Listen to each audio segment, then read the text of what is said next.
بسم اللہ الرحمن الرحیم۔ السلام علیکم ناظرین، میں ہوں ناصر راجہ اور ہمارا چینل ہے خبریں ٹی وی .net۔ میرے ساتھ موجود ہے ہمیشہ کی طرح جناب شمشاد مانگر صاحب، سینئر جرنلسٹ ہیں۔ السلام علیکم۔ وعلیکم السلام۔ شمشاد مانگر صاحب، اس وقت پاکستان کا ہر فرد، چاہے وہ پاکستان میں رہ رہا ہے یا کوئی پاکستانی ہے جو اوورسیز پاکستانی ہے، وہ یہی سوچ رہا ہے، بلکہ اور ملکوں کے لوگ بھی یہ سوچ رہے ہیں کہ عمران خان نے جو دعویٰ کر دیا ہے کہ اسلام آباد میں ایک لوگوں کا سمندر ہوگا، اور دوسری طرف جو حکومت ہے وہ یہ دعوے کر رہی ہے کہ ہم 20 لوگ بھی نہیں نکلنے دیں گے، یوں کر دیں گے وہ کر دیں گے۔ آپ اس کے بارے میں کیا کہتے ہیں اور کیا سوچتے ہیں؟ دیکھیں راجہ صاحب، دو دعوے آپ نے بیک وقت کر دیے۔ ایک دعویٰ تو میں آپ کو بتا دوں جو عمران خان کی طرف سے ہے کہ وہ اپنے بندے لے کے آ رہے ہیں، اور 25 کو انہوں نے کہا ہے اپنے کارکنوں سے کہ سری نگر ہائی وے پہ ملاقات ہوگی۔ تو عمران خان کے پاس یہاں پہنچنے کے لیے کئی راستے ہیں۔ مثال کے طور پر موٹر وے کا ایک راستہ ہے، وہ خود لیڈ کرتے ہوئے آئیں گے خیبر پختونخوا کی طرف سے۔ پھر موٹر وے کی طرف سے یہ جو سرگودا، فیصل آباد، لاہور اور یہ جو باقی جو شہر اس کو ساتھ لگتے ہیں، منڈی بہودین وغیرہ، تو وہاں سے کارکن ان کے آئیں گے۔ اگرچہ وہاں پہ ہرڈلز لازمی طور پہ مقامی جو انتظامیہ کریٹ کرے گی، لیکن جہاں جہاں ہرڈل کریٹ ہوگی وہیں وہیں عمران خان کی پارٹی کو ان کا جو حامی میڈیا، خاص طور پہ سوشل میڈیا جو ہے، وہاں پہ ان کو کوریج بھی دے گا۔ پھر ان کے پاس دوسرا جی ٹی روڈ کی طرف سے ان کے لوگ جو آئیں گے، اور جی ٹی روڈ پہ آپ کو پتہ ہے مین شہر ہے، اور وہاں پہ یا مسلم لیگ نون کا ووٹ بینک ہے یا پی ٹی آئی کا ووٹ بینک ہے، تو اس طرف سے بھی آئیں گے۔ تو جو ٹی چوک ہے رواد کے قریب، وہاں پہ بڑے بڑے کنٹینر لگا کر راستے بند کرنے کا پروگرام بنایا گیا ہے۔ لیکن میری اطلاع یہ ہے کہ پی ٹی آئی کے بہت زیادہ کارکن جو ہیں وہ آلریڈی اسلام آباد اور پنڈی میں آ چکے ہوئے ہیں۔ پھر راول پنڈی اور اسلام آباد کا راستہ اگر منقطع کیا بھی جائے گا تو راول پنڈی کے کارکنوں کو اسلام آباد پہنچنے تک کوئی دقت نہیں ہوگی۔ اس کے علاوہ راجہ صاحب میں آپ کو یہ بھی بتا دوں کہ مری کی طرف سے بھی ان کے جو خیبر پختونخوا کے جو قافلے ہیں وہ ہزارہ کی طرف سے ہوتے ہوئے مری کا جو راستہ ہے اس طرف سے بھی اتریں گے۔ لیکن دوسری طرف جو حکومت کا پلاننگ ہے، ان کے پاس ٹوٹل کل ملا کے جو ہے 22,000 پولیس اہلکار ہیں، کچھ رینجرز کے ملائیں، کچھ خواتین ملائیں، سارے کل ملا کے کچھ 36,000 کے قریب ان کے پاس اہلکار بنتے ہیں۔ اب جتنے میں راستے آپ کو بتا رہا ہوں یا جتنا کراؤڈ ہوگا، پھر ان کو اندرون شہر بھی قابو کرنا ہے لوگوں کو۔ پھر جو راستے جو میں آپ سے کہہ رہا ہوں کہ جو اسلام آباد سے جڑے ہوئے ہیں، جہاں سے لوگ آئیں گے، جہاں سے ہجوم آئے گا، تو وہاں پہ لوگوں کو روکنے کے لیے جتنی بڑی تعداد، یہ 36,000 کے قریب جو میں نے آپ کو بتایا، تو وہ بہت کم پڑ جائے گی۔ البتہ یہ بتایا جا رہا ہے کہ بڑے زہریلے آنسو گیس کے شیل جو ہیں وہ لوگوں کو منتشر ہونے پہ مجبور کر دیں گے جب ان پہ پھینکے جائیں گے۔ لیکن راجہ صاحب آپ کو پتہ ہے کہ جب یہ آنسو گیس کی شیلنگ ہوتی ہے تو کئی لوگ جو ہیں وہ دم گھٹنے سے خدا نخواستہ مر بھی جاتے ہیں۔ تو ایسا کچھ جو بھی حادثہ ہوگا وہ بھی عمران خان کو سپورٹ کرے گا۔ تو یہ صورتحال ہے۔ لیکن اس کے ساتھ ساتھ دوسری طرف میں آپ کو بتاؤں کہ آصف علی زرداری صاحب، میاں نواز شریف صاحب اور ان کے درمیان جو رابطہ ہوا ہے، وہ ایک تو یہ طے ہوا ہے کہ بجائے ہم رکاوٹیں ڈالیں، لوگوں کو آنے دیں۔ لیکن حکومت کے اندر ایک خوف ہے، کیونکہ پہلے یہ کہا جا رہا تھا کہ عمران جب حکومت سے باہر آئے گا کوئی بندہ نہیں آئے گا، لیکن عمران خان نے جو رمضان المبارک میں کال دی، اس سے ہماری ایجنسیاں بھی، انٹیلیجنس بھی، سب کچھ حیران رہ گیا کہ اتنے لوگ نکل آئے۔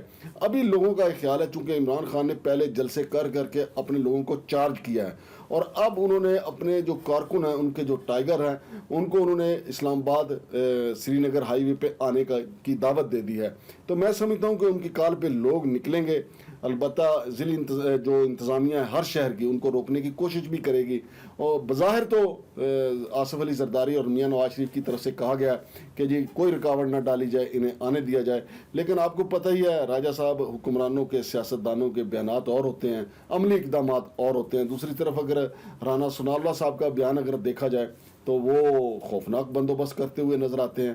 اور ہماری اطلاعات تو یہ بھی ہیں کہ پولیس لائن ہیڈ کوارٹر میں تابوت بھی تیار کیے جا رہے ہیں، یا جو پہلے سے، کیونکہ پہلے بھی ایک دفعہ ایسا ماحول پیدا ہوا تھا، اس وقت بھی بنائے گئے تھے۔ ہو سکتا ہے کہ پہلے کے بنائے گئے تابوت جو ہیں ان کو کپڑا چپڑا مار کے رکھ لیا گیا ہو۔ مانگ صاحب، آپ نے بڑا تفصیلی جواب دے دیا اور بہت تھوڑی سی ڈر اور خوف بھی پیدا کر دیا ہے۔ لیکن مانگ صاحب، لوگ کہتے ہیں، جو سیانے لوگ کہتے ہیں کہ جو حکومت ہوتی ہے، جو اقتدار میں لوگ ہوتے ہیں، جو ریاست ہوتی ہے، اس کے پاس بہت اختیارات ہوتے ہیں اور وہ کسی چیز کو بھی ناکام کرنے میں بہت کچھ کر سکتی ہے۔ لیکن میرا سوال یہ نہیں ہے، میرا سوال یہ ہے کہ فرض کریں 1,00,000 بندہ آ جاتا ہے، 2,00,000 آ جاتا ہے، 5,00,000 آ جاتا ہے، چلے وہ کہہ رہے ہیں نا 20 لاکھ، اس کا آدھا 10 لاکھ بھی آ جاتا ہے۔ آ جاتے ہیں گرمی میں، ان کو وہ بیٹھ جاتے ہیں اس پہ شاہراہ پہ پہنچ جاتے ہیں، اسلام آباد جیم ہو جاتا ہے، جو اس کے ملک کے جو جتنے بھی امور ہیں وہ سارے بالکل ختم ہو جاتے ہیں. تو پھر کیا آپ کا کیا خیال ہے کہ وہ میاں نواز شریف صاحب کہیں گے کام نہیں شروع ہو جائیں گے، کہیں گے بس جی بس میں ٹھیک ہے، آپ نے حاضری لگا دی ہے، اب تو میں جاؤں گا. کیا ایسا ہوگا، یا اس دھرنے سے، اس مارچ سے پہلے ہی کوئی بریک تھرو ہو جائے گا؟ یہ میرے دو سوال ہیں. راجہ صاحب ایک بات تو یہ جو آپ نے آخری سوال کیا کہ کوئی پہلے بریک تھرو ہو جائے گا، اس بات کا بڑا امکان ہے اور کہا بھی یہی جا رہا ہے. لیکن حکومت کے جو آج میٹنگ ہوئی ہے انہوں نے کہا ہے کہ ہم بڑے بڑے فیصلے کریں گے، مشکل فیصلے کریں گے اور باقی ماندہ جو ہے اپنی مدت پوری کریں گے. لیکن عمران خان کبھی پشاور سے نکلے گا، کبھی لاہور سے نکلے گا، کبھی پنڈی سے نکلے گا، ان کو جینے نہیں دے گا. عمران خان نے ایک ایسی فلم کی صورتحال پیدا کر دی ہے جس کا عنوان ہے جینے نہیں دوں گا، اور وہ ان کے لیے مشکلات پیدا کرتے ہی رہے گا. لہٰذا یہ بات کہنا کہ اگر یہ جو لانگ مارچ جو ہے اگر یہ پکڑ دکڑ کریں گے بھی، اس کا بھی فائدہ عمران خان کو جائے گا. لیکن ایک صورتحال جو ہے وہ عمران خان کے لیے چیلنجنگ ہو سکتی ہے کہ سری نگر ہائی وے پہ ان کو آنے دیا جائے، جیسا کہ وہ کہہ رہے ہیں کہ ہمارا دھرنا پرامن ہوگا. یہاں پہ وہ 5 لاکھ 10 لاکھ جو بھی بندہ ہو، 2 لاکھ بندے ہوں سری نگر ہائی وے پہ، پھر لوگوں کو یہاں پہ رکھنا راجہ صاحب، پھر ان کی خوراک کا بندوبست کرنا، پھر خالی پانی کا ہی کریں گے، خالی صرف پانی کا ہی بندوبست کرنا بڑا مشکل ہو جائے گا. تو میں سمجھتا ہوں کہ اگر رانا ثناء اللہ صاحب نے کریک ڈاؤن کیا تو وہ عمران خان کے اوپر بہت بڑا احسان کریں گے. عمران خان اس ہزیمت سے بچ جائیں گے کہ اپنے کارکنوں کو سلانا کہاں ہے، اپنے کارکنوں کو کھانا کیا دینا ہے، اپنے کارکنوں کو پلانا کیا ہے. تو یہ ساری صورتحال سے عمران خان بچ جائیں گے. لیکن یہ چونکہ دونوں طرف کہا جا رہا ہے کہ جان کی بازی ہے اور دونوں طرف انا کا مسئلہ ہے، دیکھتے ہیں اب اللہ پاک پاکستان کی جیت کرے. اچھا ماغر صاحب، یہ میرا سوال رہ گیا ہے کہ اگر وہ یہ تو بات ٹھیک ہے کہ ان کو کیٹر کرنا، ان کے لیے کھانے پینے پانی کا بندوبست کرنا، بول و براز انہوں نے کرنا ہے، ان کو راتیں گزارنی ہیں انہوں نے، وہ تو ایک ہے. لیکن میں کہتا ہوں کہ وہ سارا کچھ حکومت ان کو فیسیلیٹیٹ کرتی ہے. فرض کریں کہ فیسیلیٹیٹ کرتی ہے اور کہتی ہے آ جائیں جی آپ ہمیں سارا آنکھوں میں آپ بیٹھیں، تو پھر کتنے دن وہ سروائیو کر سکیں گے اور وہ کیا کریں گے کہ وہ مجبور ہو جائیں گے؟ بیٹھے رہیں گے سڑکوں پہ تو حکومت کو کیا تکلیف ہے؟ رائے صاحب اگر ایوریج دیکھیں نا، زیادہ تر ہمارے ہاں لانگ مارچ جو ہیں وہ اسلام آباد پہنچنے سے جنہوں نے کامیاب ہونا ہوتا ہے وہ پہلے ہی کامیاب ہو جاتے ہیں. مثال کے طور پہ محترمہ بینظیر بھٹو صاحبہ کا جو لانگ مارچ تھا اس میں میاں نواز شریف بھی چلے گئے تھے، غلام اسحاق خان بھی چلے گئے تھے. پھر میاں نواز شریف کا ایک لانگ مارچ تھا جو لاہور سے گجرانوالہ پہنچا تھا تو ججز بحال ہو گئے تھے، آپ کو یاد ہی ہے. پھر اس کے بعد جناب طاہر القادری نے کئی 2-3 لانگ مارچ کیے، عمران خان نے بھی کیا لانگ مارچ. میں ویسے ان کو ان لانگ مارچز جو 2 تھے ان کو کامیاب نہیں سمجھتا. بے شک ایک نے 76 دن دھرنا دیا اور دوسرے نے 126 دن دھرنا دیا، لیکن فوری نتیجہ حاصل نہیں وہ کر سکے تھے. البتہ یہ جو موجودہ صورتحال ہے، چونکہ اس میں ہر ادارے کی جو ہے عزت داؤ پہ لگی ہوئی ہے. خاص طور پہ راجہ صاحب ہماری جو اسٹیبلشمنٹ ہے جس سے عام طور پہ سیاستدان جو ہے ڈھکی چھپی باتیں کرتے تھے، لیکن اب سرعام باتیں ہونے لگی ہیں. جیسا کہ عمران خان صاحب نے بھی کل جب پشاور میں اعلان کیا، انہوں نے کہا کہ فوج نے اگر کہا ہے کہ وہ نیوٹرل ہے تو پھر نیوٹرل ہی رہے. دوسری طرف اگر آپ مولانا فضل الرحمان کی گفتگو سنیں، رانا ثناء اللہ صاحب کی سنیں، شہباز شریف صاحب کی سنیں، تو وہ بھی کہتے ہیں کہ اسٹیبلشمنٹ اگر ہماری اتنی بھی مدد کرتی جتنی لاڈلے کی ہے، صرف 30% کرتی تو ہم کہاں سے کہاں چلے جاتے. تو میں یہ سمجھتا ہوں کہ فوج کا جو ایک بھرم بنا ہوا تھا، جو جب مشکلات آتی تھی یا ایسے بالکل ہم بند گلی میں چلے جاتے تھے تو فوج کے بڑے جو ہیں وہ بیٹھ کے اس بند گلی کو کھول لیا کرتے تھے. لیکن میں سمجھتا ہوں راجہ صاحب اس وقت اگر یہ لوگ یہ کہہ رہے ہیں کہ عمران خان بند گلی میں چلا گیا، میں کہتا ہوں عمران خان کے لیے تو راستے ہی راستے ہیں. اس کی وجہ وہ تو احتجاج کر رہے ہیں، بند گلی میں حکومت ہے، ایک طرف IMF کا دباؤ ہے، دوسری طرف عمران خان کا دباؤ ہے، اور تیسری طرف ان کے اندر یہ بھی کھٹکا ہے کہ اسٹیبلشمنٹ پتہ نہیں ہمارے ساتھ ہے یا نہیں. کیونکہ ابھی آپ کے سامنے ہے، پچھلے 2 دن سے انہوں نے یہ گردان کی ہے کہ اسٹیبلشمنٹ کو اعتماد میں لے کے بڑے فیصلے کیے جائیں. بھئی جب آپ کا بیانیہ یہ ہے کہ ووٹ کو عزت دو، تو ووٹ کو عزت دو یہ ہے کہ آپ نے تحریک عدم اعتماد لائے، وہ کامیاب ہو گئی، تو پھر فیصلے کریں. تو پھر آپ اسٹیبلشمنٹ کی طرف کیوں دیکھتے ہیں؟ ماغر صاحب اس وقت ایک تو یہ خبر بھی باہر نکل رہی ہے اور زبان زد عام ہے کہ ایک انٹرم گورنمنٹ کا ایک خاکہ سا بنا لیا گیا ہے جس میں عبدالحفیظ شیخ ہیں، جس میں جو اسٹیٹ بینک کے ابھی جو سربراہ تھے جن کو بھی ٹینیور پورا ہونے پہ اتارا گیا ہے، ان کو بھی رکھا گیا ہے اور ایک ٹیکنوکریٹ کی حکومت بنانے کا فیصلہ کر لیا گیا, ان کے انٹرویوز ہو گئے. ایک تو یہ بات ہے. دوسری طرف محترمہ مریم نواز صاحبہ یہ کہتی ہیں کہ ہم ان کا گند کیوں اٹھائیں, ہمیں کیا ضرورت ہے. نواز شریف صاحب کی طرف سے بھی ایسی باتیں آ رہی ہیں. پھر ایسی کون سی بات ہے کہ یہ حکومت پھر بھی اس ضد پہ ہے کہ ہم نے حکومت کرنی ہے, لیکن وہ فیصلے نہیں کر رہے اور کوئی ان کی طرف سے ایسا سالڈ فیصلہ نہیں ہے جسے یہ پتہ چلے کہ اس حکومت نے اپنی ریٹ قائم کرنے کے لیے اور اپنے ملک کو چلانے کے لیے یہ فیصلہ کیا ہے. سوری میں ذرا سوال لمبا کر رہا ہوں. اگر فرض کریں کہ ان کو کہہ دے, یہ اسٹیبلشمنٹ کہہ دے کہ ٹھیک ہے آپ مشکل فیصلے کریں, ہم آپ کے ساتھ کھڑے ہیں, تو کیا کل وہ یہ کہیں گے جی یہ جو ہم پہ تنقید ہو رہی ہے, ہم پہ ہمارے ساتھ ان پہ بھی کریں, اسٹیبلشمنٹ کے پہ تنقید کریں, وہ بھی ہمارے ساتھ کھڑے تھے.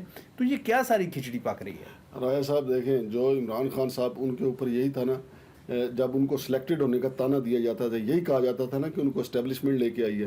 لیکن جب عمران خان صاحب گئے ہیں, جو عمران خان صاحب کے فیصلے تھے, کیا اسٹیبلشمنٹ نے آگے پریس ریلیز جاری کیا کہ جی عمران خان نے 3.5 سال میں جو کچھ کیا ہم اس کی ذمہ داری اٹھاتے ہیں؟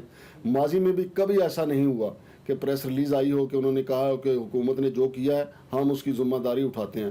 وہ ایک آئینی اور قانونی ادارہ ہے راجہ صاحب, انہوں نے اس کے اندر رہ کے اپنا ایک رول پلے کرنا ہوتا ہے. لیکن جہاں تک یہ معاملہ ہے کہ آیا اب نیکسٹ کیا ہو سکتا ہے, راجہ صاحب جو سیف پیسج ہے نا, وہ میں یقین مانے جو آپ ایم کیو ایم کی چال کو دیکھیں, جس طرح ستاروں کی چال کا ایک علم ہوتا ہے نا, ہمارے جو یہ جو ستارے ہیں سیاسی ستارے, ایم کیو ایم بھی ایک ان میں سے ایک ستارہ ہے, اس کی چال کو دیکھیں.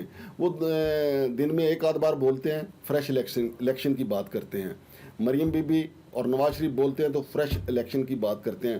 اس وقت مسئلہ یہ ہے موجودہ حکومت کے لیے کہ وہ عمران خان کے دباؤ میں آ کر یا عمران خان کی دھمکی کے میں آ کر حکومت چھوڑنے کے لیے تیار نہیں ہے. اس لیے وہ کہتے ہیں کہ ہم مشکل فیصلے بھی کریں گے. مشکل فیصلے کون سے کر دیے؟ کوئی ایک مشکل فیصلہ نہیں ابھی تک ہوا. مثال کے طور پہ IMF کا دباؤ ہے کہ پیٹرول مہنگا کریں, ڈرتے ہوئے کرتے نہیں ہے کہ ہمارا ووٹ بینک تباہ ہو جائے گا. اب مفتاح اسماعیل نے یہ کہا تھا کہ ہمیں کرنا پڑے گا, لیکن اس کو میاں صاحب نے کہہ دیا کہ بھائی ہم نہیں کریں گے. تو راجہ صاحب ایم کیو ایم جو ہے وہ بڑے اہم رول پلے کرے گی یا کر سکتی ہے, کیونکہ اگر ایم کیو ایم ہی حکومت سے پیچھے ہٹ جائے اور اپنا وہ کہہ دے کہ جی ہم آپ کے ساتھ نہیں ہیں, ہم تو فریش الیکشن کے حامی ہیں. اور آپ کو پتہ ہی ہے کہ ایم کیو ایم کو بات صرف سمجھانے کی ہے اور وہ فوراً سمجھ جاتے ہیں کہ کرنا کیا ہے, جس طرح عمران خان سے ہٹایا گیا تھا. تو اگر وہ ہٹ جاتے ہیں تو آپ الیکشن میں تو جانے پہ پھر آپ مجبور ہو گئے یا نہیں ہو گئے. ایم کیو ایم کی آپ چال ڈھال دیکھیں, ایم کیو ایم کی چال ڈھال آپ کو بتائے گی کہ کب الیکشن ہونے جا رہے ہیں. جو خاکہ ہے وہ ظاہر ہے ملک کے حالات ایسے ہیں, تو خاکہ تو پہلے سے ہمارے جو مقتدر حلقے ہیں یا جو ہمارا نظام حکومت چلانے والے لوگ ہیں انہوں نے, اب ایسا تو نہیں ہو سکتا نا راجہ صاحب کہ رائے وینڈ میں بیٹھ کے نگران حکومت کا خاکہ بنا لیا گیا اور اس پہ امپلیمنٹ ہوگا, اور یہ بھی نہیں ہو سکتا کہ بنی گالہ میں ایک خاکہ بنایا گیا اس پہ عمل درآمد ہوگا. تو اس میں ہمارے مقتدر حلقے ہی رول پلے کرتے ہیں کہ ایک سب کو قابل قبول جو ہے وہ نگران حکومت کا وہ ایک سکیچ دے دیا جاتا ہے, تو پھر الیکشن ہونے چلے جاتے ہیں. تو ایسا تو یقینی طور پہ ہوگا. بہت شکریہ مانگڑ صاحب. جناب اب دیکھنا یہ ہے, مختلف سوالات ہیں ہم سب کے ذہنوں میں ہیں اور اس کے نتائج دیکھنے کے لیے ہم سب بے قرار ہو رہے ہیں. ایک تو یہ کہ کیا یہ مارچ ہوتا ہے, لانگ مارچ ہوتا ہے, دھرنا ہوتا ہے, کتنے لوگ آتے ہیں, یا اس سے پہلے ایک بریک تھرو ہوتا ہے, یا جو ایک بڑی معنی خیز بات کی ہے مانگڑ صاحب نے کہ جو ستارے ہیں وہ اگر ان کی چال دیکھنی ہے تو آپ دیکھیں کہ ایم کیو ایم والے کیا فیصلہ کرتے ہیں. اور ہم نے تو یہی سنا ہے کہ انہوں نے فیصلہ کر لیا ہے, وہ اب ایک سیٹ کی طرف چھوڑ کے دوسری سیٹوں پہ بیٹھیں گے, اور شاید BAP جن کو ہم سارے باپ کے نام سے جانتے ہیں وہ بھی شاید دوسری طرف بیٹھیں گے. اپنا بہت سارا خیال رکھے گا. اللہ تعالیٰ اس پاکستان کی خیریت رکھے, اس کے عوام کی خیریت رکھے. سارے عوام بہت ڈسٹرب ہیں, یا اللہ ہم پہ رحم فرمائی. اور آپ سے درخواست ہے کہ ہمارا چینل دیکھتے رہیے گا, سبسکرائب کیجیے گا, لائک کیجیے گا, شیئر کیجیے گا. پاکستان زندہ باد.